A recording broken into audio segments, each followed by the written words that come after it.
Hi guys, good morning. তো সকাল সকাল ভিডিওটা শুরু করেছি। এই যে আজকে আমাদের বাড়িতে মঙ্গলচণ্ডীমার পুজো ছিল। আজকে বৈশাখ মাসের লাস্ট মঙ্গলবার ছিল। যারা যারা অনেকেই হয়তো করো তারা জানো যে আজকে লাস্ট পুজো ছিল।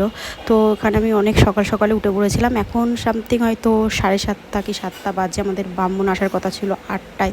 তো আমি এখানে ফল টল বানিয়ে রেডি করছিলাম। যাই হোক, এই দেখো আমার এখানে পুরো গোছানো কমপ্লিট, মানে পুরো গুছিয়ে ফেলেছি। তো তারপরে হলো এই যে ব্রাহ্মণ চলে এসছে।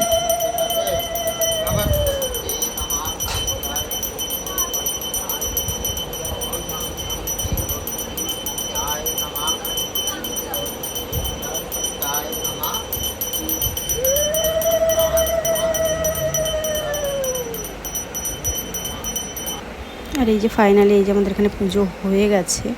তো পুজো টুজো হওয়ার পর এই যে এখানে আমি সবাইকে প্রসাদ মানে দিচ্ছিলাম গুছিয়ে একটা প্লেটে করে, সব দিয়ে দিচ্ছিলাম। তো মা সবাইকে দিয়ে আসছিলো, আমি গুছিয়ে প্লেটে করে রেডি করে দিয়েছিলাম।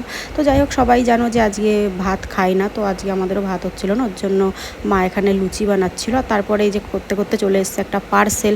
তো যাই হোক, ভিডিওটা কেমন লাগলো বলো, যদি ভালো লাগে তাহলে একটা লাইক করে দিও। টাটা।